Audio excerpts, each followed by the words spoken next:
السلام عليكم ورحمة الله وبركاته. إن الحمد لله عز وجل نحمده ونستعين به ونستغفره ونعوذ بالله من شرور أنفسنا وسيئات أعمالنا. من يهده الله فلا مضل له ومن يضلل فلا هادي له، وأشهد أن لا إله إلا الله وحده لا شريك له، وأشهد أن محمدا عبده ورسوله. اللهم صل وسلم وبارك عليه وعلى آله وأصحابه وعلى تابعين لهم بإحسان إلى يوم التناد. Nous commençons avant tout, barakallahu fikum, d'exprimer à Allah Azza wa Jalla toute nos gratitudes de nous avoir permis d'être vivants en ce Ramadan de 1442 de l'immigration du prophète Mohammed sallallahu alayhi wa sallam de sa terre natale, la Mecque, vers la terre d'immigration, la Médine. Et Allah subhanahu wa ta'ala qui nous a permis d'aborder ces jeunes et de vivre de manière vivante la réalité de la parole d'Allah Azza wa Jal qui dit dans le Coran, parlant des jours du mois de Ramadan, Ayyam ma'doudat. Wallahi, si on est le 13 Ramadan aujourd'hui, c'est tellement étrange parce que hier seulement les regards étaient tournés vers le ciel en quête du croissant lunaire pour mettre en pratique la parole du messager d'Allah qui disait Soumu li ru'yatihi yani al-hilal. Les regards étaient scrutés vers le ciel. Ramadan est venu et ça en va tellement de manière rapide qu'il incombe franchement de remercier Allah Azza wa Jal de vivre ces préceptes d'Allah Azza wa Jal qui sont le tafsir vivant de sa parole. Wa man asdaqu min Allahi qila wa man asdaqu min Allahi haditha. Qui est plus véridique qu'Allah en parole? Nous remercions aussi les organisateurs de cette assise, à la tête de l'imam principal de la mosquée, notre cher imam Moussa, Rabbuna Ahfaza, bima yaliku bi jalalihi azza wa jal, hifzan yaliku bi jalalihi, ta'ala Allah wa taqaddas. Et mes gratitudes sont tournées vers vous aussi, parce que dans le hadith, la yashkurullah, man la yashkurun nas, n'est jamais reconnaissant envers Allah celui qui ne l'est pas envers les hommes. Il faut que nous sachions, chers bien-aimés en Allah, que ces assises sont des assises de très grands enjeux, car c'est le lieu le plus évident de vivre la figure de la fraternité d'Allah Azza wa Jal, tel qu'Allah le veut des croyants, comme c'est mentionné dans Surat al-Adab, Surat al-Hujurat, Innamal mu'minuna ikhwa, et c'est les croyants sont des frères. Le messager d'Allah avait l'habitude de renchérir. Cela dans ses propos, ses agissements, ses délectements, tout ça c'est la sunna. À l'instar de sa parole, il disait avec une de ses éloquences, et lui le plus éloquent de tous les Arabes, il disait Tara al-mu'minin fi tawabbihim wa tarahumihim wa ta'atufihim kal jasad wahid. Tu verras les croyants dans leur amour, dans leur amitié, dans leur fraternité, comme un seul corps. Jassamahum. Il dit les croyants sont un seul corps.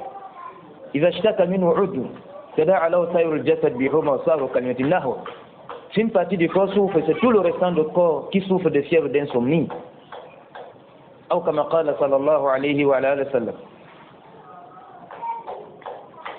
Et derrière cela, un enjeu plus pertinent. Allah Azza wa Jalla dans le hadith au Qudsi, méditez avec moi ce hadith, il dit Wajabat mahabbati lil mutahabbina fiyya. Allah dans sa miséricorde se confère le fait d'aimer tous ceux qui vont s'aimer en lui. Les assises dans lesquelles on discute de l'islam sont les seules assises qui font vivre les cœurs, qui sont la résultante de cette visée juridique. Parmi ces maqasid de Shar'iyya où Allah Azza wa Jalla dit Al-mu'minuna wal-mu'minat ba'dhum awliya ba'd. Les croyants et les croyantes sont alliés les uns les autres. Le mot iman dans le Coran et dans la Sunna est venue sous toutes ses formes. Parfois au temps impératif, parfois au passé, parfois sous la forme de masdar. Et l'acte d'adoration sublime qui concerne le mois de Ramadan, alors qu'Allah a légiféré l'adoration à l'humanité tout entière, Ya ayyuhan nas ittaqu rabbakum, Ya ayyuhan nas u'budu rabbakum. Lakin Allah dans le Ramadan dit Ya ayyuhal ladhina amanu, kutiba alaykum as-siyam. Pourquoi Ya ayyuhal ladhina amanu? Parce que ceux qui sont croyants sont les seuls qui obtempèrent, qui collaborent aux injonctions d'Allah. Quand quelqu'un est croyant, il ne réfléchit pas de répondre à l'injonction d'Allah, parce qu'il est croyant. Allah à la base ordonne l'adoration à l'humanité tout entière. Les hommes et les djinns sont là pour adorer Allah. Mais Allah donne ce nida au sharaf à cette élite qui sont ceux-là si Allah leur dit faites, ils font. Si Allah dit abstenez-vous, s'abstiennent. Pourquoi? Parce qu'ils sont des croyants. C'est pourquoi le mot vient tout le temps dans le Coran, le hadith. Allah dit Ya ayyuhal ladhina amanu ati'u Allah wa ati'u rasul wa ulil amri minkum. Allah dit فإن تنازعتم في شيء فردوه إلى الله ورسوله إن كنتم تؤمنون بالله واليوم الآخر. Vous qui avez cru, répondez à obéissez à Allah, obéissez à son messager, à ceux d'entre vous qui détiennent le commandement. Mais si jamais vous divergez en cas de, vous avez des divergences, des histoires, ramenez-les toujours à Allah et à son messager, à Allah, c'est-à-dire au livre d'Allah, à son messager quand il est là vivant et à sa sunna après sa mort. In kuntum shartiyya, in kuntum, si vous croyez en Allah le jour dernier. Allah subhanahu wa ta'ala dit Ya ayyuhal ladhina amanu aminu billah. Oh vous qui avez cru, obéissez à Allah. Lorsqu'Allah nous parle du tijara, du commerce, il dit tu'minuna billah wa hakadha. Et le prophète sallallahu alayhi wa sallam dans le hadith ne sort pas de l'affaire. La tadkhuluna al-jannata hatta tu'minu. Jamais entrer au paradis sauf si vous êtes des croyants. Et le prophète sallallahu alayhi wa sallam dans le grand hadith qui concerne aussi le Ramadan, parce que le Ramadan avant tout c'est un visiteur, il dit Man kana yu'minu billahi wal yawmil akhir falyukrim dayfahu. Quiconque prend Allah le jour dernier, qui l'honore son visiteur. Un visiteur comme Ramadan qui quand il vous quitte, il revient seulement 11 mois après. Et chacun sait que pendant 11 mois beaucoup de choses peuvent se passer. Chacun de nous connaît au moins un homme et une femme qui ont gêné Ramadan parce qu'ils ne sont plus là aujourd'hui. Et ceux dont nous ne connaissons pas parmi les croyants, Oulouful Malaïn. La Siam avec cette pandémie sanitaire qui a cloué le monde entier, que de corps sont portés vers la demeure du barzakh. Combien parmi les musulmans, Oulouful Malaïn, parce que l'après, discuter sur des questions de iman relève d'une nécessité absolue. Et comme vous le savez très bien, les gens ont couru le risque de vouloir dire ce que c'est que l'iman. Tous ils sont passés à côté. Sauf là le Sunnah wal Jama'a, dont nous prions Allah de nous compter parmi eux, qui ont estimé la Sunnah, la iman dans son sens réel. Certains de vos parents, tels que les Jahmiya, ils ont dit al-iman ibara anil ma'rifa. Ibara anil ma'rifa. Dès que quelqu'un reconnaît l'existence d'Allah chez les Jahmiya et les croyants, si c'est ça le croyant, Iblis sera parmi les rouges. Parce qu'Iblis reconnaît l'existence d'Allah. Bali dit dans Allah parle à travers sa langue dans le Coran, Inni akhafullah. Allah dit wa izatika, pas ta puissance, Iblis. Pharaon aussi sera croyant. Si le simple fait de connaître l'existence d'Allah fait de quelqu'un croyant, ces gens-là seront tous des croyants. D'autres ont dit non, al-iman, al-talaffuz, al-faz, al-iman, al-imaniya, le simple fait de proférer des paroles de la foi fait de toi un croyant. Ça encore c'est autre sujet, parce que si le simple fait de prononcer des paroles de la foi fait de quelqu'un un croyant, les munafiqoun seront les rouous dans la iman. Allah dit dans le Coran avec une de ses éloquences dans Surat al-Baqarah, cette sourate qui a tous les maqasid de la charia. C'est pourquoi les salafs disaient Man hafiza al-Baqarah wa al-Imran finna yani azum jadda fina. Celui qui mémorisait ces deux chapitres avait une très grande considération chez les salafs. Surtout que la mémorisation du Coran des salafs n'était pas comme la nôtre. ils ne dépassaient jamais 10 versets dans le Coran, sauf s'ils ont pris tout ce qu'il y a comme connaissance et tout ce qu'il y a comme pratique, avant de traverser là. Parce que les tabi'in qui ont prié derrière Abu Bakr Siddiq, Omar ibn Khattab, Ousmane bin Affan, Ali ibn Abu Talib, ils ont prié derrière Abdullah bin Mas'ud, qui était parmi les Qur'an Kibar, Mutamayyiz, wa Mashba. Ils disaient que ces Sahaba Adillah, là disaient qu'ils ne dépassaient jamais 10 versets dans le Coran, jamais de la vie. Sauf si ils avaient tout pris comme connaissance et tout pris comme pratique. C'est-à-dire la connaissance et la pratique avaient la même taille. Ça c'est le khilaf de ce sur quoi nous sommes aujourd'hui. Chacun de nous mémorise, il mémorise. Dans le travail, il est absent. Dans Surah Al-Baqarah, Allah dit wa minan nas. Et min ici, ma'anahu tab'id ba'd an-nas. Allah dit wa minan nas, certains parmi les hommes. Wa minan nas man yaqulu amanna billah wa bil yawmil akhir. Il y a des gens qui disent nous avons cru en Allah le jour dernier. Allah a dit wa ma hum bi mu'minin. Allah dit qu'ils ne sont pas des croyants. Donc le simple fait de proférer des paroles de foi ne peut pas encore faire de toi un croyant. La chasse. Wa bil munasaba, Allah dit parlant des munafiqoun, yaquluna bi alsinatihim ma laysa fi qulubihim. Ils disent avec la langue ce qui n'a pas de place dans leur cœur. Ça prouve qu'ils ne sont pas des croyants. Bi mujarrad annahum yatalaffazun bi alfaz ad-diniyya shar'iyya la yakfi. Ça ne suffit pas d'être croyant. Les Khawarij, ils ont dit leur part. Les Jabri, ils ont dit leur part. Les Mu'tazili, ils ont dit leur part. Les Soufis, ils ont dit leur part. Allah guidé la Sunnah wal Jama'a. Ils ont dit l'iman. Cette définition-là, mémorisez-la comme la Surah Al-Fatiha. Ils ont dit l'iman, i'tikad bil janan, wa nutqun bil lisan, wal amalu bi arkan, yazidu bi ta'ati ar-Rahman, wa yanqus bi ma'siyati ar-Rahman. Les khamsa nunan, i'tikad bil janan, c'est des dogmes qui sont ancrés dans le cœur. I'tikad bil janan. Wa nutqun bil lisan, et des propos qu'on profère avec la langue. Wal amalu bi arkan, et les actes qu'on pose avec le restant des membres du corps. C'est pourquoi dans le hadith, at-tuhur shatrul iman, la purification c'est la moitié de la foi. Allah appelle toute la salat al-iman. Wa ma kana Allah liyudi'a imanakum. Allah n'est pas tel qu'il annule votre iman. Les mufassirun, al-mutabaridin, al-jahabida, ils disent al-iman dans le verset du Coran, c'est la salat. Les actes que posent les membres du corps confirment la foi. Et cette foi, alhamdulillah, elle augmente, elle diminue. Elle augmente avec l'obéissance du tout miséricordieux et diminue avec la désobéissance du tout miséricordieux ou l'obéissance de Shaitan. Quand on obéit à Shaitan, ça fait diminuer la foi. Al-imanu, kama la yakhfa a'zam al-matalib. La foi, comme cela n'échappe à personne, c'est la sollicitation la plus importante. Wa ashrafu al-mawahib. Et c'est le don le plus immense qu'Allah puisse octroyer à son serviteur. Wa ajalul ghayat, c'est la visée ultime. Al-iman huwa alladhi khuliqna li ajli. C'est pour cet iman que nous avons été créés.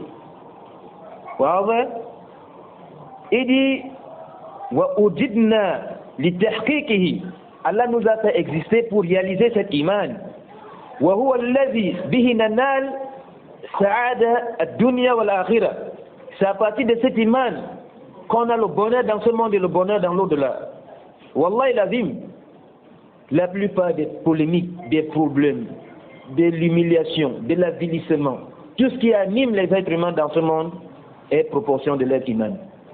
Allah dit dans le Coran, Man amila saliha min zakarin aw unsa wa huwa mu'min. Ça c'est le qaid. Allah dit, falanuhiyannahu hayatan tayyiba. Quiconque fait de bonnes œuvres, homme ou femme, tout en étant croyant, ça c'est le cas. Allah dit, Allah dit, nous allons lui accorder une vie heureuse. Cette vie de tristesse, d'angoisse, de peur, de malaise, d'inquiétude, d'affliction, d'humiliation, d'avilissement n'a de source nulle part, sauf à cause de notre foi et notre manque de foi.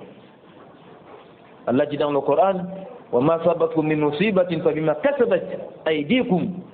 malheur qui vous arrive est le fruit de votre travail. Est le fruit de ce que vos mains ont perpétué. Sauf qu'Allah Daqiq dans les alphabets du Coran, il dit mais pardonne à beaucoup. Wallahi, si Allah Azza allait attraper les gens, à cause de ceux qui font comme péché, personne n'allait marcher sur cette terre. Allah dit, Allah n'allait saltifier personne. Allah dit, beaucoup d'entre vous aurez tous suivi Shaitan. Voilà qu'il Allah Azza octroie ses faveurs à qui il veut. Dans ce dunya, Allah vous gratifie du bonheur. Et dans l'au-delà, vous donne la pleine récompense pour ce que vous avez avancé. Jaza an-nifaq.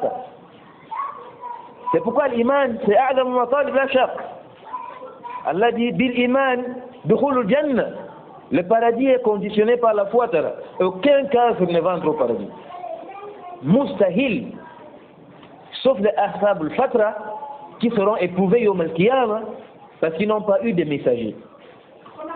Ceux-là, ceux qui vont graver cette épreuve-là, seront les gens du paradis. Ça, c'était le plus grand dalil que si Allah les envoie un messager, ils devaient croire à ce messager. Et ceux qui vont échouer en enfer, ça veut dire que même s'ils avaient eu un messager, ils n'auraient jamais embrassé l'islam. L'ashabul fatra, lakin que quelqu'un là, il est kafir, il est mujrim, et il a reçu l'avertissement au paradis, mustahil, sauf chez les soufis et ceux qui suivent le mazhab. Tamam. Il dit, wa bil iman, ru'yatullah. Par la iman, on va voir Allah, les croyants vont voir Allah au paradis. Allah dit dans le Coran, wujuhu yawma idhin nadira. Le jour les visages seront illuminés, ila rabbiha nadira. Ils verront Allah. Vous verrez votre Seigneur, ma'ashara al-mu'minin. Vous les croyants, vous verrez Allah au paradis, la chaque. Les autres, wa antum yawma idhin la mahjubun. Et ils auront un voile qui leur empêchera de voir Allah. Et ça, c'est le plus grand bonheur du paradis, c'est de voir Allah. Ça dépasse tout dans le paradis. Et vous avez des sectes qui me croient à ça. Parmi lesquels les Asha'ira, les Mu'tazila, wa Mashba. Il n'y a pas de doute que celui qui ne croit pas que les croyants verront Allah au paradis sera sommé de ne pas voir Allah, la chaque. Parce qu'il est loin de cet iman.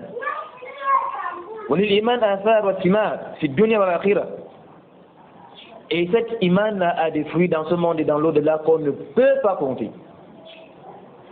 Wallahi uqsim bi rahman. Wal-aqil man yu'na bi imanihi. C'est pourquoi l'homme le plus raisonnable est celui qui se soucie de sa iman. ويجعل اهتمامه بإيمانه في أولويات اهتماماته. Et c'est n'est pas de la préoccupation qui est le sujet de sa foi, la plus grande préoccupation. أو يعني مقدمات أولوياته. Ça passe devant toutes ces préoccupations. كيف لا وهو غاية العظمى والمطلب الأجل. Et comment alors que cette iman est la visée la plus ultime, la requête la plus importante. ويتأكد هذا الأمر حينما تستشعر وتعلم أن الإيمان بحاجة مستمرة في كل اللحظات إلى التجديد. Et cette préoccupation devient encore plus importante lorsqu'on se rend compte que cet iman, à chaque moment de notre vie, a besoin d'être renouvelé. لأن ما يصرف عن الإيمان ويشغل عن تتميمه وتكميله في هذه الحياة أمور كثيرة وشواغل عديدة وصوارف متناوية.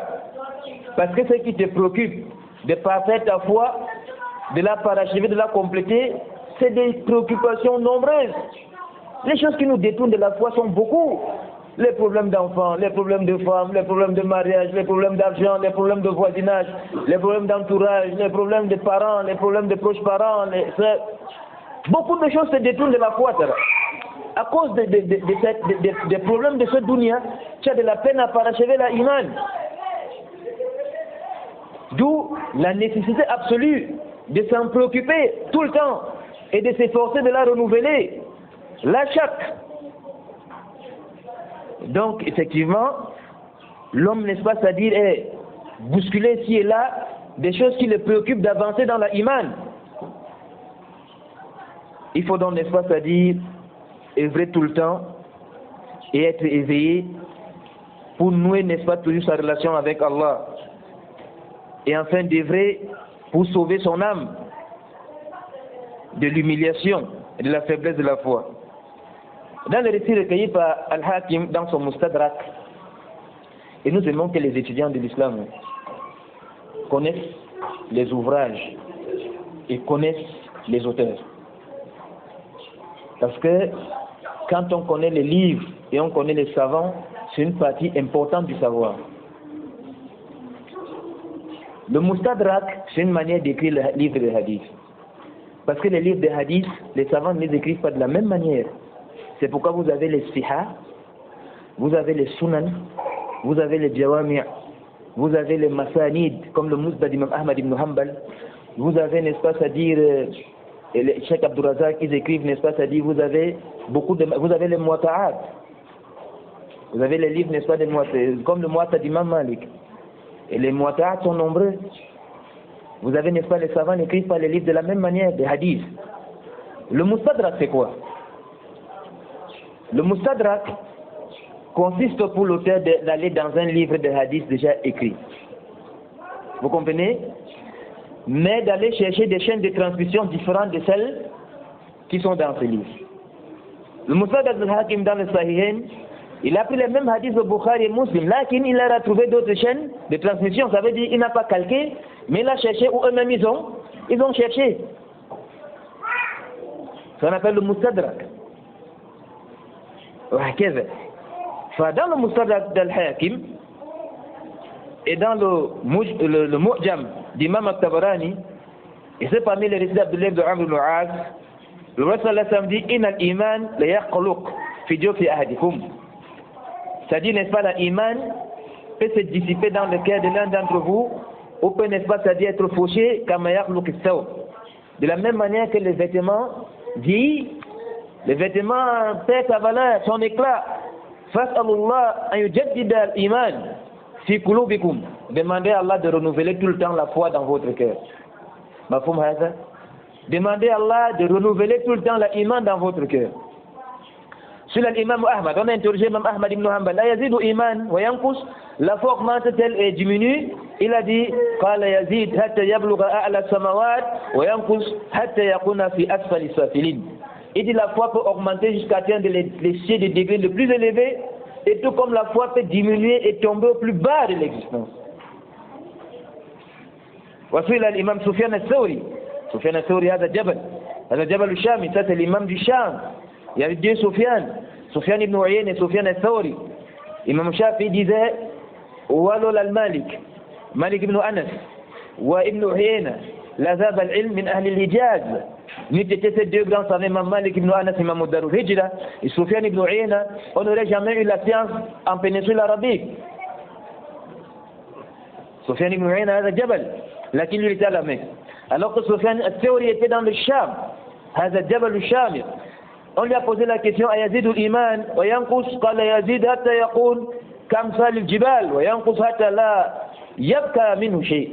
Il dit la foi peut augmenter jusqu'à devenir comme des chaînes de montagnes, tout comme la foi peut diminuer et disparaître totalement. Le voit ça là comme clair dans les hadiths. Il dit badir bi amal salih fitanan ka kita ilal al-muslim. Précipitez-vous de faire des bonnes œuvres car devant vous des tentations qui viendront comme des portions de nuit ténébreuse. Il dit yusbilu mar'u mu'minan yumsi kafiran. Le matin, si quelqu'un est croyant, le soir devient mécréant. Ajib wallah. Yumsi mu'minan yusbi kafiran. Le soir il sera croyant, le matin devient kafir. Ça c'est la parole de qui? Du plus véridique des fils d'Adam, as-sadiq al-masduq, comme l'appelle Abdullah ibn Mas'ud. Celui qui ne parle jamais sur la passion. الذي لا ينطق عن الهوى إن هو إلا وحي. يعني il ne parle seulement sur la révélation. لا ينطق عن الهوى, il ne parle pas sur la passion. Il n'a que les révélations d'Allah. Il vous dit quelqu'un sera croyant le matin, le soir il devient kafir. Après ce bayan noir, il y aura encore une autre question à poser. انتقل يا جماعة من الإيمان إلى الكفر وهكذا. C'est à cause de ça, mes chers frères, il faut se souvenir de cette parole d'Abu Darda. Il disait inna min fikri rajul an ya'lama amuzdadun iman aw muntatis. Il dit la perspicacité de l'homme, c'est toujours se préoccuper est-ce que sa foi augmente ou ça diminue. Il doit toujours réfléchir, préoccuper de ça. Est-ce que ma foi augmente ou ça diminue? Wa min fikri rajul أن يعلم النزغات الشيطان من أين تأتي. Et il faut que l'homme sache effectivement D'où lui viennent les ruses de Shaitan. Parce que Shaitan, il amène des ruses. Mais il faut, n'est-ce pas, c'est-à-dire savoir où ça vient. Parce que c'est pourquoi nous sommes en train d'enseigner tous les jours dans les mosquées un livre durant ce mois de Ramadan, les motifs pour éviter les péchés. Ibn Qayyim te dit quelque part vers la fin de l'ouvrage qu'en réalité, l'homme ne se préoccupe pas seulement du péché, mais s'occupe aussi de son origine. Parce que le péché vient avec la fréquentation de certaines personnes, avec la fréquentation de certains milieux, avec la manipulation de ces objets de technologie moderne. Si tout le temps, tu as les images des femmes qui marchent à slip, des soutiens dans les plages, tout le temps, ça va te faucher ta foi, que tu sois qui, que tu veuilles, que tu ne veuilles pas. Parce que ce qui entre tout le temps dans tes yeux, s'installe dans ton cœur. Et si ce sont des mauvaises images qui entrent tout le temps dans tes yeux, sois sûr que ton cœur sera fauché. C'est des mauvaises choses qui passent dans tes oreilles tout le temps, sache que ton cœur sera fauché. Parce que lui et la vue là, ce n'est pas les liens directs qui conduisent dans le cœur. Ne vous posez pas la question de savoir pourquoi beaucoup ne parviennent pas à mémoriser le Coran. Là, c'est ces images qu'on voit tout le temps. De ces femmes habillées en vêtements qui sont nues. Le prophète là, quand disait qu'elles sont nues et habillées en même temps, elles sont nues. Ouais. À force de voir ce genre d'images là, c'est pourquoi beaucoup ne doivent pas être étonnés que l'imam des muhaddithines de notre époque, Cheikh Al-Albani, voit que la télé c'est un shaitan dans la maison, un dajjal. Aussi longtemps que on te donne 10 minutes d'un journal et 30 minutes d'un cinéfilm ou 2 heures, ou un match de football et tout ça, il n'y a rien de bon. Parce que quand le mal est plus important que le bien, il faut que tu t'abstiennes. Jusqu'à ce que les télés soient des télés qui ne nous prêchent que l'islam. Alors Cheikh Al-Albani dit, je ne vais pas dire que c'est mouba, je vais dire que c'est obligatoire de la voir parce qu'à ce moment-là, ce sera un sabab dans les asbab de la da'wa. Là, quand tu es seulement dans le canal et des choses pareilles, il n'y a que le haram à 80% ou 90%, mets ça de côté. C'est ce qui est plus proche de la vérité.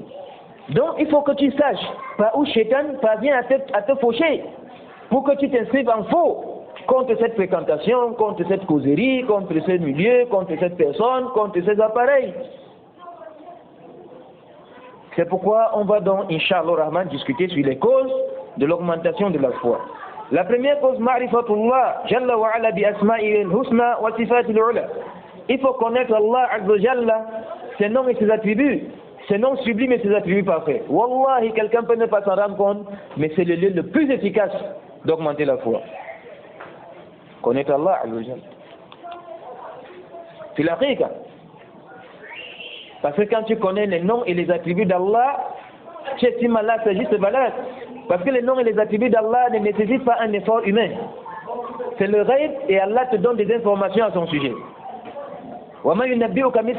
Et qui peut t'enseigner comme Allah? Sachez que la science des noms d'Allah, c'est la science la plus forte dans toutes les sciences du tawhid. Et c'est pourquoi tous les musulmans qui ont échoué dans l'islam ont échoué sur le nom d'Allah et ses attributs. Les Jahmiya, les Asha'ira, les Maturidiyya, les Qadariyya, les Jabariyya, les Mu'tazila, tous ces gens-là sont tombés seulement sur les noms et les attributs d'Allah. Est-ce que l'un de vous ne s'est pas rendu compte que chaque jour, le croyant musulman manipule 5 noms d'Allah de manière obligatoire? Dans la sourate Al-Fatiha, Alhamdulillah, c'est le lafz Jalal, Ar-Rab, c'est le nom d'Allah, Ar-Rahman, c'est le nom d'Allah, Rahim, c'est le nom d'Allah, Malik, c'est le nom d'Allah. Donc tous les jours, on manipule 5 noms d'Allah qui sont les noms sublimes, qui nous imposent les piliers d'adoration du cœur. Parce que lorsque le serviteur dit Alhamdulillah, Alhamdulillah, Uzusana, Allah, ça connote l'amour. Ça voilà. Rab, le Seigneur de l'univers. L'univers tout entier n'a pour Seigneur qu'Allah. C'est pourquoi dans Usul al-Salasa, Mohammed bin Abdul Wahhab, il ne va pas loin. Il te dit Ar-Rab wal Ma'boud. Le Seigneur, c'est l'adoré. C'est lui qui mérite d'être adoré. Il y avait une portion de la parole de Imam Ibn Kathir, Al-Khaliqu, Liyazi al-Ashya wal Mustahiqu lil-Ibada. C'est le créateur de toutes ces choses qui doit être adoré.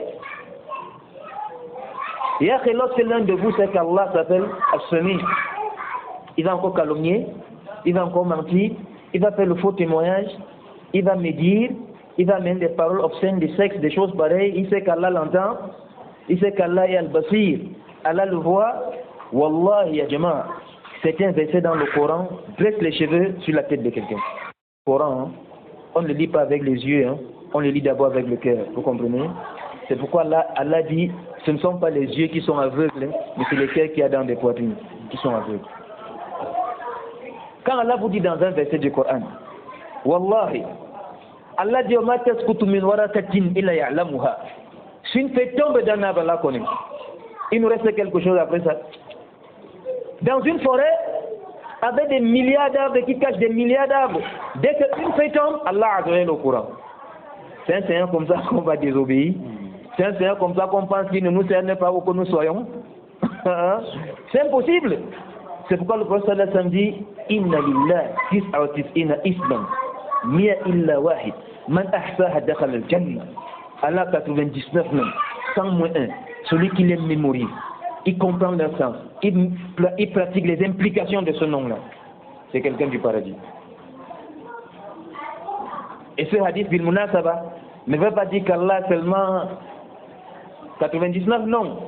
C'est pourquoi il dit Lillah, tis'a lillah. Mais sinon, il y a un autre hadith, le hadith de Humum et de Rumum. Quand vous êtes dans une situation d'angoisse et tout ça, vous invoquez Allah, Allah dissipe de vous cette angoisse. Allahumma inni abdik, ibnu abdik, ibnu amatik, nasiyati biyadik, madin fiha hukmuk, adlun fiha qada'uk, as'aluka bi kulli ismin huwa lak, sammayta bihi nafsak, wa'lamtahu adam min khalqik, anzaltahu fi kitabik, aw ista'tharta bihi fi ilmi al-ghaybi indak. Il y a des noms qu'Allah a cachés dans sa science qu'il ne nous a pas donnés. Donc dans le hadith où Allah dit qu'il a 99 noms, c'est comme si Cheikh Moussa dit j'ai 300 000 pour l'orphelinat. C'est pas ma'koul que quelqu'un pense que tout ce qu'il a tout ce qu'il a c'est 300 000. Non, il veut dire dans ce qu'il possède, il a prévu 300 000 pour l'orphelinat. C'est comme ça lorsqu'Allah nous a donné 99 noms, c'est dans la multitude des noms qu'il a. Mais par miséricorde pour nous, 99 c'est facile, tout le monde peut mémoriser, tout le monde peut avoir le sens. Maintenant peut-être le plus difficile sera de mettre en pratique. Donc la première des choses qui te permettent d'avoir la foi toujours élevée, c'est le fait de connaître les noms et les attributs d'Allah.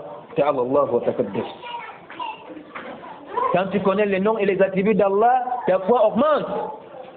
La shakka wa la mirya. Parce que tu estimes Allah à sa juste valeur. Et tu t'inscris en faux contre ces ulama et akhir zaman qui disent qu'Allah c'est un géographe. A'udhu billah, un géomètre, un entrepreneur, un charpentier. Les noms d'Allah sont au kifir. Regardez, il regarde le monde comme le monde est bien construit. Il fait le qiyas avec un ingénieur qui a pu mettre une bâtisse. Il dit Wallah, Allah c'est le meilleur des charpentiers. C'est le meilleur des entrepreneurs. C'est haram aslan avant d'être un péché. Tu ne peux dire d'Allah que ce qu'Allah s'est dit de lui-même. Et ce que le prophète sallallahu alayhi wa sallam dit d'Allah. À part ça, tu ne peux pas faire un effort. Ça voilà là.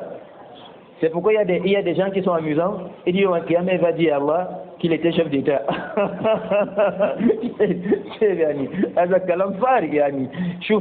Imaginez le dégoût, les fils d'Adam arrivent. Il dit, Allah, j'étais chef d'État, j'ai fait ce que j'ai pu. Chacun a retenu le premier point. Nous sommes en train de parler des éléments qui augmentent la foi. Hein. Deuxième point, il faut s'instruire de la religion. Il faut apprendre de l'islam. Il faut s'instruire de la religion. Wabil munasaba, la quête de la connaissance islamique n'a pas de congé. Vous comprenez, Jama'a? Ça ne connaît pas le repos. Ça ne connaît pas les congés d'ici. L'homme ne cesse d'apprendre jusqu'à ce qu'il meure. Quelqu'un a vu Imam Ahmad ibn Hanbal. Man hadha ar-rajul, Imam Ahl-Sunnah, wa huwa al-Jabal al-Shamir, wa hadha al-Imam azim, Imam Ahmad ibn Hanbal. Mais il était en train de prendre des notes dans une assise. C'est tellement de Yahya ibn Ma'in, les anciens d'Imam al-Bukhari. Imam Ahmad ibn Hanbal était en train de prendre des notes. Un paresseux, comme nous autres, est venu à côté du chef. Il dit Balaqta ma balaqta, wa tahmilu al-mahbara. Tu atteins tout ce que tu atteins comme degré de science là, mais tu continues à prendre des notes. L'imam lui a dit Ma'al mahbara illa al-maqbara. Je vais continuer à porter mon encrier jusqu'à dans la tombe. C'est là que je vais cesser d'étudier. Mafhum hada? Wallahi ya jama'a, Chaque fois que la connaissance entre dans quelque chose, ça a une figure différente. Hein. Les magiciens de Pharaon, vous savez pourquoi ils sont devenus des croyants? Parce qu'ils ont une connaissance dans la magie très élevée. Ils ont eu un degré de connaissance très élevé dans la magie. Ils avaient estimé qu'ils cernaient toute la magie. Mafhoum hadha? Quand ils ont vu une magie plus forte que la leur, ils ont collaboré. Parce que leur niveau de connaissance ne les avait pas permis d'estimer qu'il y avait quelque chose de supérieur à ce qu'ils avaient. C'était les Roumouz. C'était les Roumouz. C'était les gens les plus forts. Dans cette magie-là, ils n'avaient pas su que quelqu'un peut avoir quelque chose de plus que pour eux. Écoutez la conséquence de la connaissance.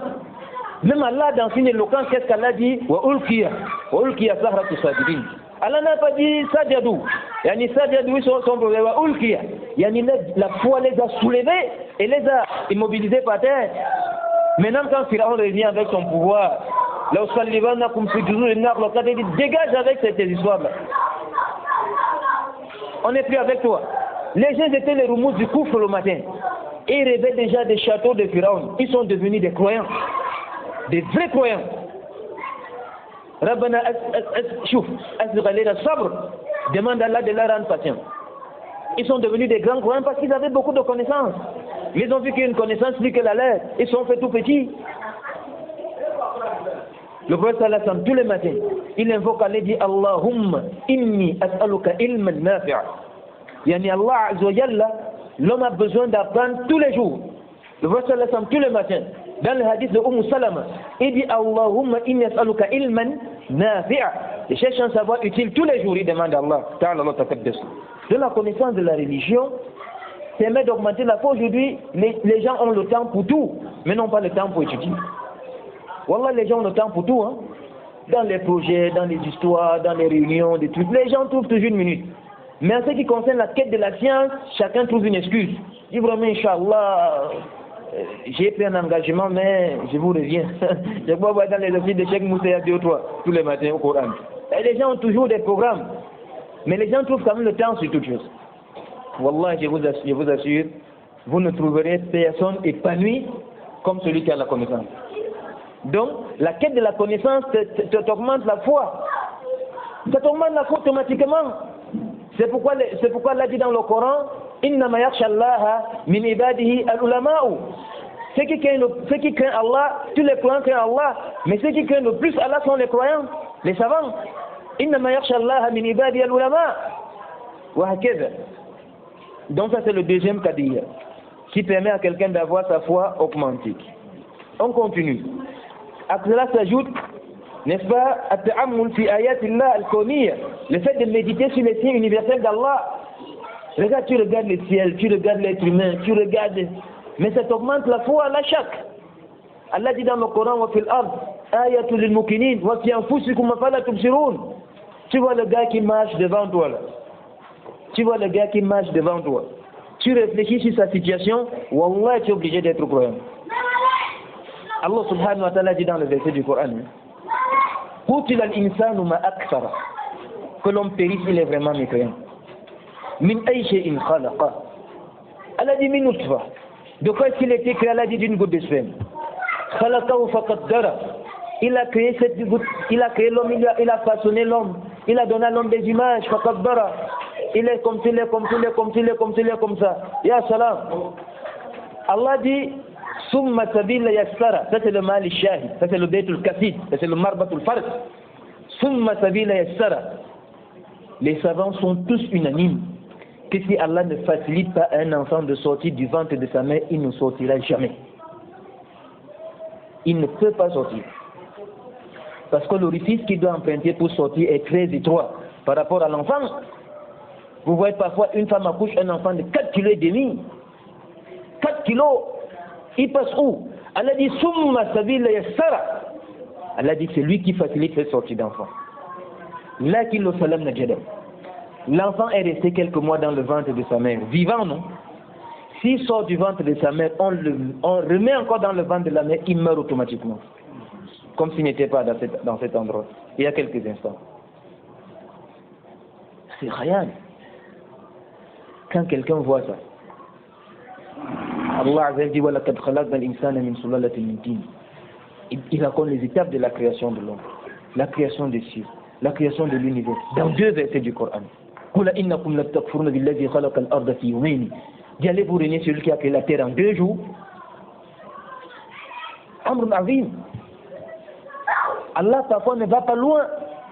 Allah dit فَلْيَنْظُرْ الْإِنسَانُ إِلَى طَعَامِهِ. Quand l'homme regarde de quoi il se nourrit, il ne va plus chercher loin, il va se soumettre à Allah. Aujourd'hui, avec les moyens de communication modernes, il y a encore d'intimité. À ton frère en Chine, dans sa chambre, tu vois sa femme qui passe, son enfant qui saute à ses épaules. Ça voilà là. C'est très impressionnant. Ça voilà. C'est impressionnant. Mais depuis que vous êtes né, vous avez entendu que les scientifiques se sont mis dans un laboratoire. Ils ont créé un grain de blé. Ils ne peuvent pas créer un grain de blé. Donc le grain de blé est plus dur que l'avion, que la Concorde, l'avion de chasse, le F-16 ou le F-18 américain. C'est plus dur que ça, que les satellites interplanétaires. Parce qu'aucun être humain ne peut créer un grain de maïs, ni un grain d'arachide. Allah dit, quand l'homme regarde de quoi il se nourrit, c'est terminé. Il va revenir impuissant devant Allah. Donc la méditation sur le ciel universel augmente la foi de quelqu'un. La shakka wa la miria. Il dit, Al-Iksaru min zikrillah, le fait d'évoquer constamment Allah augmente la foi. Il faut tout le temps évoquer Allah, ça augmente la foi. Parce que lorsque tu es connecté à Allah Azzawajal, tu es adopté par ton Seigneur. Faskuruni askurkum. Souvenez-vous de moi, je me souviendrai de vous. C'est pourquoi Allah parle des autres dans le Coran, dit Nasullah fanasiyahum. Ils ont oublié Allah, Allah les oublie. Ils ont oublié Allah, Allah les oublie. Mais il faut tout le temps évoquer Allah. Chaque fois que tu évoques Allah Azzawajal, Allah Azzawajal, ta foi va augmenter la shakka wa la miria. La shakka wa la miria. On continue. Taqdimu ma yuhibbuhu Allah wa rasuluhu ala hawa nafs. Le fait de dévancer ce qu'Allah aime et son messager par rapport à la passion de l'âme permet d'augmenter la foi. Ton âme veut le sommeil. Tu sais qu'Allah veut que tu fasses l'effort. Tu dévances ce qu'Allah aime par rapport à ton sommeil, à ta fatigue, à n'importe quoi. Tu fais le ta'fir. Ta foi va augmenter parce qu'à ce moment-là, tu seras en train de prendre des asbab qui attireront sur toi l'amour d'Allah. Donc, regardez mes chers frères. Beaucoup, n'est-ce pas, ne savent pas une chose. Ce n'est pas seulement Shaitan, le masdar des péchés. Les péchés viennent de Shaitan, mais ça vient aussi de nous-mêmes, de nos âmes.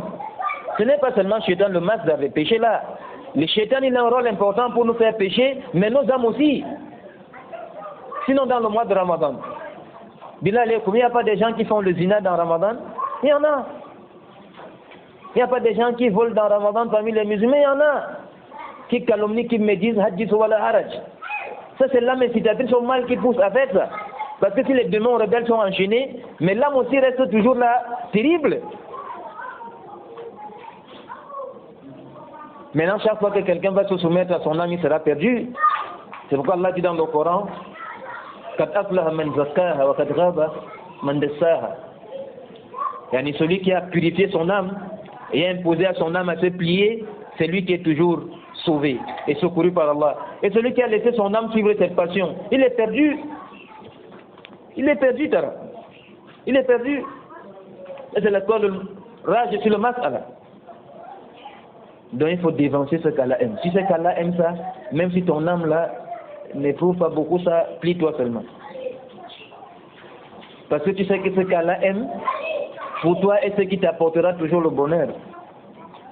Il y a ce qu'on appelle Huduru Majalis al-Zikr wal-Hifz alayha. Il faut fréquenter les assises dans lesquelles on se souvient d'Allah Azzawajal, pas les enseignements. Tant être dans les assises de science.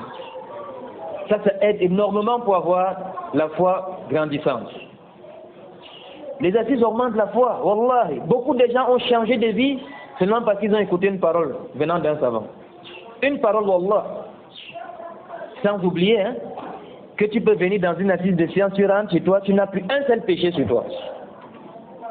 Wallahi, un seul péché tu n'as pas. Allah t'efface tous tes péchés. Dans l'assise, chacun de vous connaît le hadith. Allah a des anges qui sont là seulement pour chercher des majalis. quand cela rentre vers Allah. Le hadith est long, vous le comptez dans le Sahih. Mais écoutez ce qu'Allah dit. Il dit aux anges, je vous prends comme témoin. Malgré qu'Allah suffit comme témoin, wa kafa billahi shahid.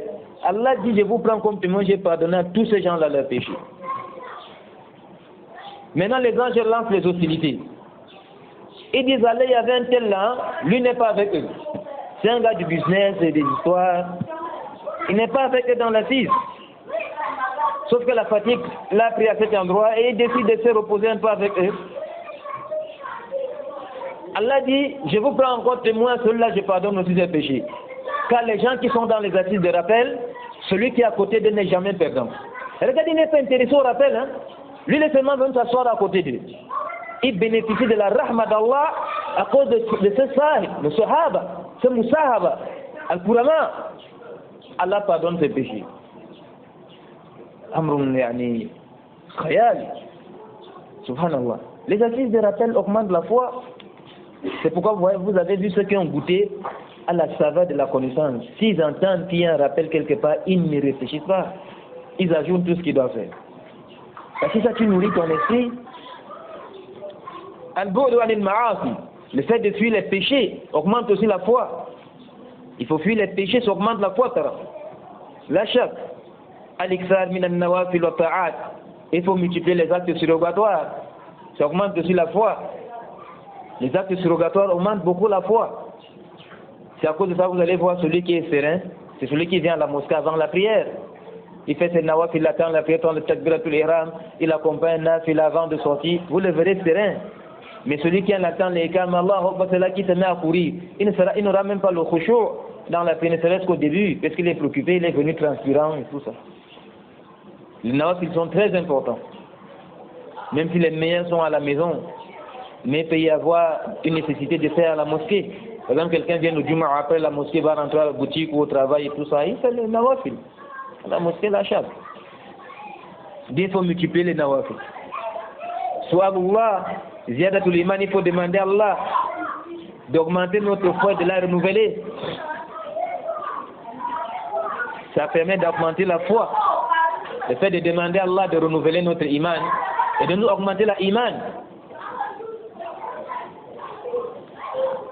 Maintenant, il y a aussi des causes dont les gens ne pensent pas, mais qui sont essentielles pour augmenter la foi. Amr bil ma'ruf wa nahy anil munkar. Ordonner le convenable, interdire le blâmable. Permet à quelqu'un d'augmenter la foi. Parce que tu ne vas pas courir les risques d'être comme les Bani Israël. Atamuruna an-nasa bil ma'ruf wa tanhauna anfusakum wa antum tatluna al-kitab. Tu vas ordonner aux gens de faire le bien, toi-même tu ne fais pas le bien. Quand tu appelles les gens au bien, ça va t'aider. Parce que tu vas toujours te remettre en cause. Comment moi j'ai dit que ça c'est haram et j'ai fait le haram? Tu seras obligé de te discipliner. Ziyaratul Kubur, la visite des tombes. La visite des tombes permet d'augmenter la foi. Il faut visiter les tombes. Vous connaissez la grande divergence. Est-ce que la femme visite la tombe? Les ulamas du Hijaz ne voient pas que la femme visite la tombe. Mais les muaddifoun et leurs paroles les plus proches de la vérité, la femme peut visiter la tombe, à condition qu'elle soit une femme éduquée, disciplinée, qui ne va pas éliminer les choses de la jahiliya. Elle peut visiter la tombe, parce qu'elle aussi elle a besoin de penser à la mort. Un salaf, il a demandé conseil à Abdullah ibn Mubarak. Il dit vraiment cher. On nous a dit dans les asar, la sagesse arabe, Adjar, Qabla Adjar. Le voisin avant la maison, avant d'aller habiter quelque part, cherche d'abord qui sont tes voisins. Il dit vraiment cher, je cherche un voisinage où les gens ne calomnient pas, ils ne médisent pas, ils ne donnent pas le faux témoignage, ils ne jalousent pas, ils ne détestent pas. Le cheikh l'a dit, tu n'auras ce voisinage nulle part sauf au cimetière. C'est là-bas que tu vas trouver des gens comme ça. Mafoum. Donc nous avons le fait de visiter les tombes augmente la foi, la chaque.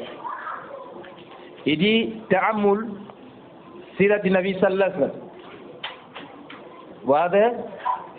Il faut, n'est-ce pas, c'est-à-dire méditer la biographie du prophète sallallahu alayhi wa sallam. Le fait de méditer la biographie du prophète sallallahu alayhi wa sallam augmente la foi. Personne ne peut s'inscrire en faux. C'est clair comme la clarté du soleil. Parce que quand vous voyez la vie de cet homme-là, il laisse en larmes, le prophète sallallahu alayhi wa sallam. Sa biographie laisse en larmes. Aujourd'hui, si on est conseillé par les savants d'apprendre la biographie des pieux, mais celle du prophète sallallahu alayhi wa sallam passe en tête. Et des prophètes avant lui, avant de venir sur les khulafa ou mashba. Après, n'est-ce pas, ça dit les salihoun, minam ulama ou nas, yani.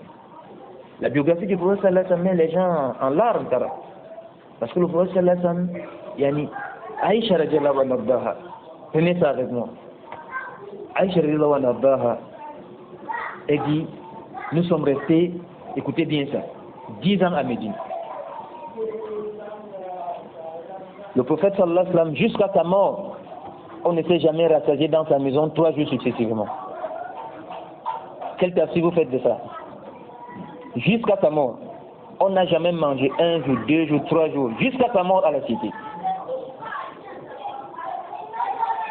Quand vous voyez quelqu'un qui a mené une vie difficile, comme celle-là, mais avec une dévotion immense, il était soumis à Allah, il était serein, il n'avait rien de ce dunya.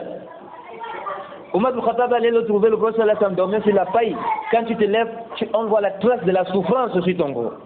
Il s'est mis à pleurer. Qu'est-ce qui te fait pleurer au prophète sallallahu alayhi wa sallam? Qu'est-ce qui te fait pleurer au Omar? Il dit, l'empereur romain, l'empereur de Perse, ils ont tout ce qu'ils veulent. Et toi, tu es le prophète d'Allah, le meilleur de tous ces gens-là. Tu ne trouves même pas une date de mauvaise qualité que tu vas manger. Quand il dit à Omar ibn Khattab, qu'est-ce qui te dérange qu'Allah leur donne ça dans le dunya, nous donne ça dans l'au-delà? Anna fi dunya karakib. Je suis dans ce monde comme un cavalier, nazala tahta ash-shadr, qui descend sous l'ombre d'un arbre, juste un clin d'œil et qui continue sa route. Quel ascétisme! Vous avez entendu un jour que le prophète sallallahu alayhi wa sallam n'a pas payé les nawafil parce qu'il ne mangeait pas. Aujourd'hui, le tafsir batil des gens de la fin des temps, on ne peut pas adorer Allah sans argent. C'est une parole qu'il ne faut plus amener. C'est ouvrir une porte qu'on ne peut pas fermer. Pour te lever la nuit et prier, tu as besoin d'argent.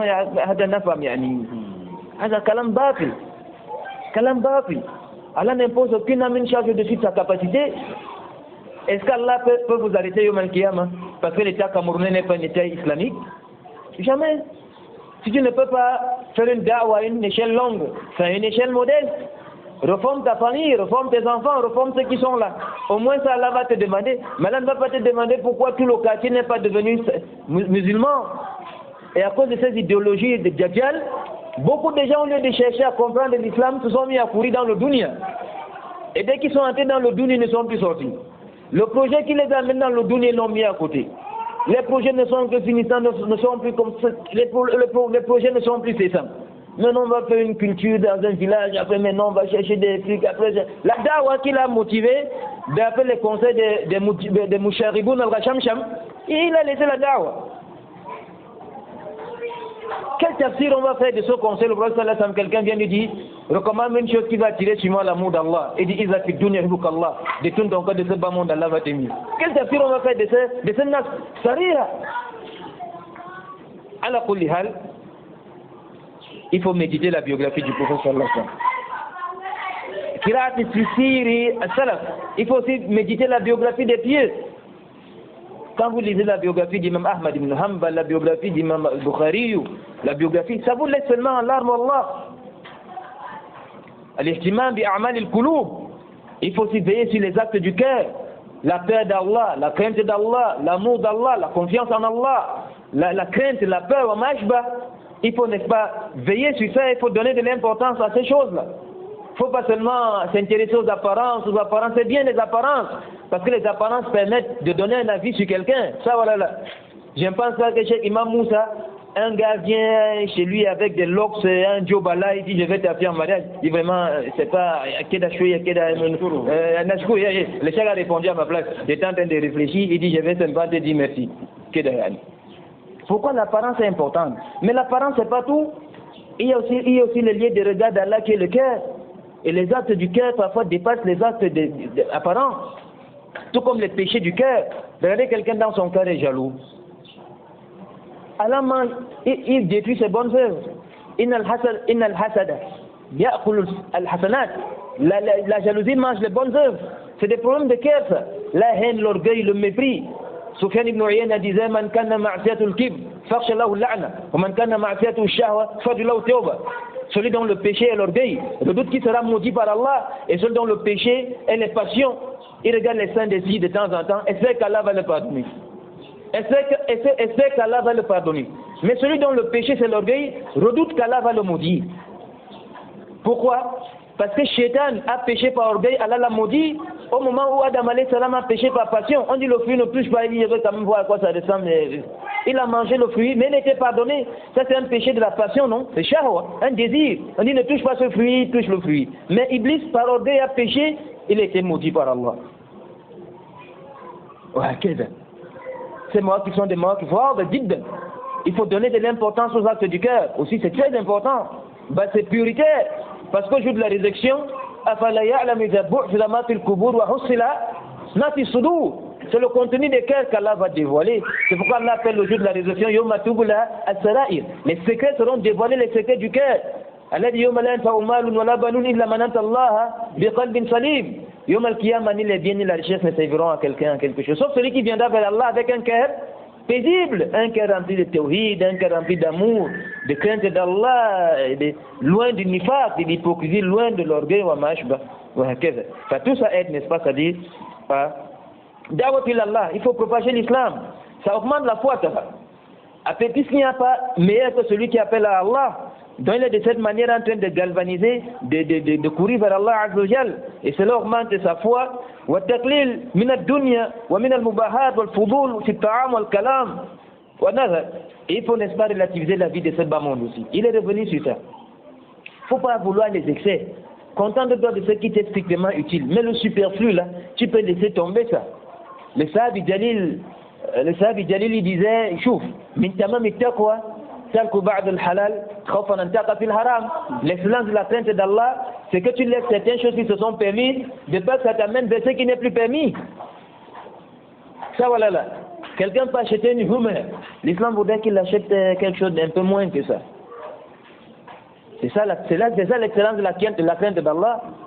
Tu peux avoir une villa, un duplex, mais tu construis quelque chose d'un peu modeste. Sinon ton cœur sera, imaginez quelqu'un qui est en train de faire les nawafil la nuit, et dans son parking, vous appelez la voiture, là comment c'est? Les grandes voitures là, les grandes voitures lourdes là, et puis il entend les chiens qui aboient, soit il abandonne la prière, soit il accélère rapidement, soit il bâcle rapidement, soit il abandonne carrément. Ça voilà là. C'est pourquoi le cheikh qui te dit l'excellence de la piété consiste à délaisser certaines choses permises de peur que ça t'amène dans ce qui n'est plus permis. Bien, il faut le taquiner du dunya.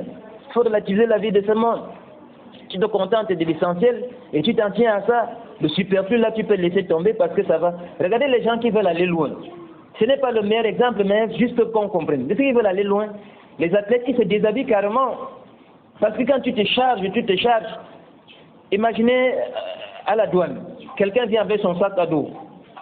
Il passe rapidement. Dès qu'on ouvre, on voit 2 ou 3 bouquins, une tennis, dégage. Mais quand il vient avec un conteneur, c'est comme ça, Yom al-Qiyamah. Plus tu as eu dans ce monde, plus Allah va t'interroger. Plus tu as eu dans ce dunya, plus Allah va t'interroger. C'est pourquoi les riches qui vont entrer au paradis vont entrer 500 années après les pauvres. Ça ne veut pas dire qu'il ne faut pas s'investir, mais il ne faut pas en faire la plus grande préoccupation. Peut-être le résumer par rapport à ce que disent souvent les savants, que même si Allah t'a donné la richesse dans les mains, que ça n'ait pas de place dans ton cœur. Ça peut arriver que quelqu'un a de la richesse, ça se limite seulement à ses mains, mais ça ne trouve pas encore de place dans son cœur. Si quelqu'un peut arriver à ce challenge-là, c'est très bien. Il nous reste 1 ou 2 points. Ensuite, atténuer à l'ibada, il faut multiplier les adorations. Il faut qu'on se trouve dans tous les majals. Dans la zakat, dans la sadaqa, dans les prières, dans les jeûnes surrogatoires. C'est dans tous les médans de l'adoration.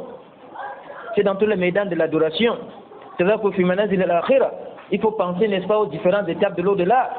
Wallahi, les pieds disent, une nuit dans la tombe dépasse 1000 ans sur la tête. Il faut penser à sa première nuit seule, dans son kafan, sans compagnon.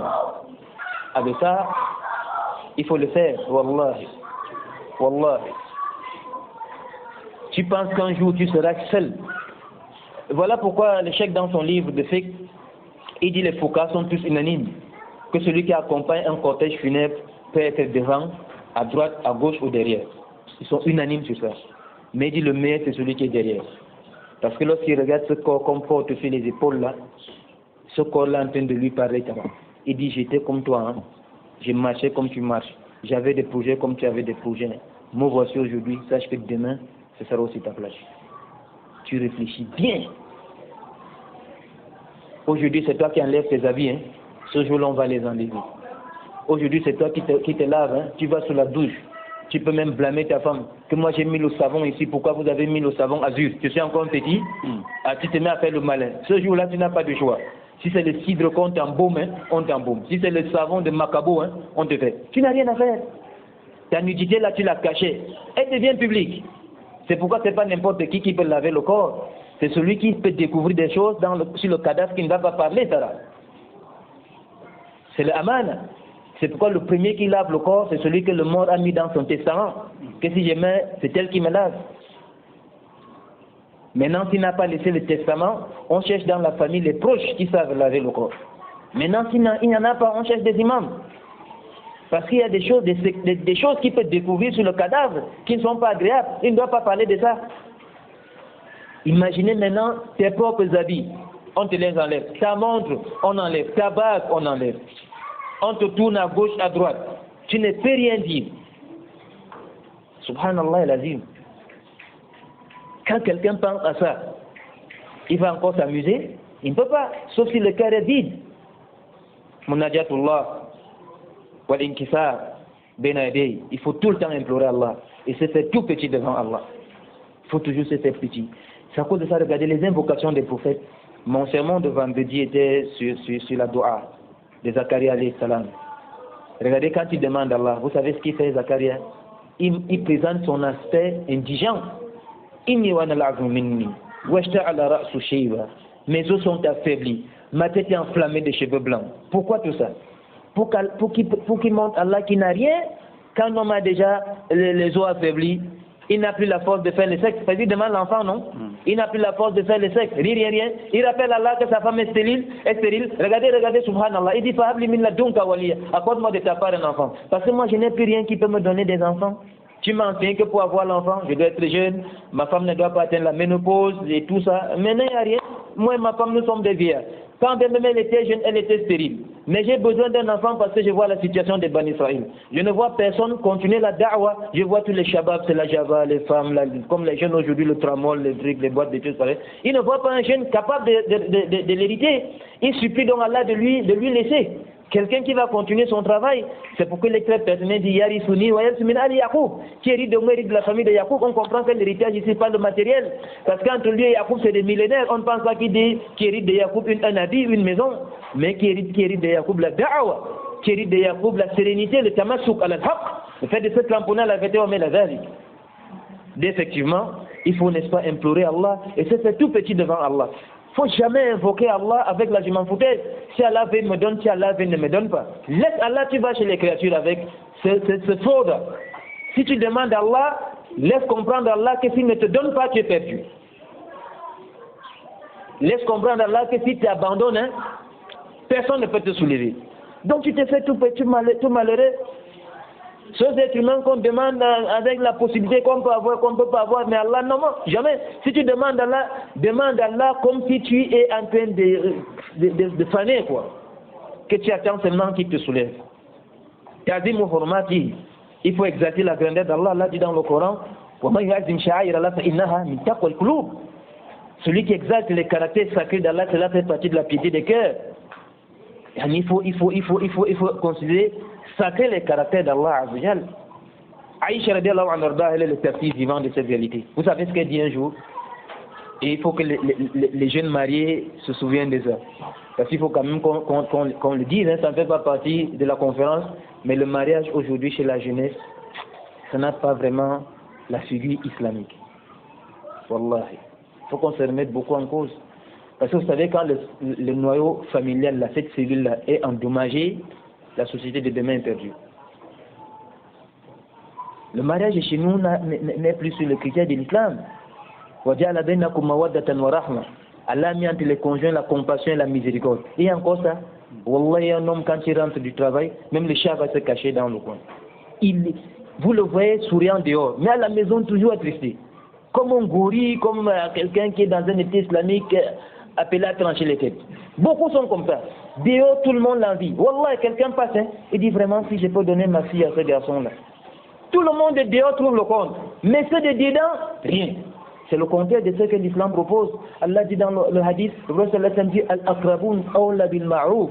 Ceux qui sont à l'intérieur sont plus en droit qu'on leur fasse du bien. Tout notre bien, c'est dehors. Tout notre bien, c'est dehors. Vous n'allez pas voir quelqu'un qu'on apprécie dehors, comme nous, à la maison, c'est pas bien. Que ce soit la femme ou l'homme, vous allez voir une femme là-bas qui est cause au téléphone avec ses copines, elle invoque Allah pour eux, mais le mari, va servir toi-même là, je suis ton esclave, bien sûr, chèque. Beaucoup de femmes, elles se brossent les dents avec le nom de son mari, partout, et pourtant si elle est au téléphone avec ça, c'est vraiment qu'Allah te bénisse les enfants, machallah, tous les discours tendres, c'est dehors. À la maison, il n'y a pas de souris. Tout ça, ça n'a rien à voir. Je ne voulais pas entrer dans tous ces détails. Écoutez bien ce que Aïcha dit. Elle dit Kana Nabiyyu sallallahu alayhi wa sallam yuhaddithuna wa nuhaddithu. Le prophète sallallahu alayhi wa sallam échangeait avec ses épouses. Lakin idha hadarati as-salat, mais quand l'heure de la prière arrivait, ka'annahu la ya'rifuna wa la na'rifu. Il devenait comme quelqu'un qui ne nous connaît pas et qu'on ne connaît pas. Parce que lorsque l'heure de la prière arrivait, c'est le commandement d'Allah. Il faut répondre à l'appel d'Allah. Mais à part ça, il joue avec sa famille. Si la jeunesse peut se souvenir de cette sira du prophète sallallahu alayhi wa sallam, le prophète sallallahu alayhi wa sallam lavait les assiettes, Wallah, il balait la cuisine et tout ça. Aujourd'hui, si la maman attrape quelqu'un dans la cuisine, elle va raconter à tout le village que la fille, elle a mis l'enfant dans la bouteille. Mais il faut que ces idéologies de la jahiliya disparaissent. Surtout chez ceux qui étudient l'islam. Il faut que ça disparaisse. Parce que si on ouvre ce genre de porte, le mariage dans l'islam sera moins meilleur que le mariage chez les koufars. Alors que le mariage dans l'islam, c'est le meilleur mariage. Ou ça devrait être le meilleur mariage. Alors là, le baron finit avec ça. Il faut l'alliance et les désaveux. Tu ne peux pas dire que tu veux être un bon croyant et tu aimes tout ce qu'Allah déteste. Tu t'es allié avec ce qu'Allah déteste. Il faut l'alliance et les désaveux. En tant que croyant, tu dois aimer ce qu'Allah aime, tu dois agrandir ce qu'Allah agrandit, tu méprises ce qu'Allah méprise. Wahakaza. Ça, voilà. Wallahu ta'ala a'la wa a'la. Ça fait l'Afrique, Inch'Allah. Voilà donc ce qu'on a appris comme point essentiel pour les ziyadatul azm.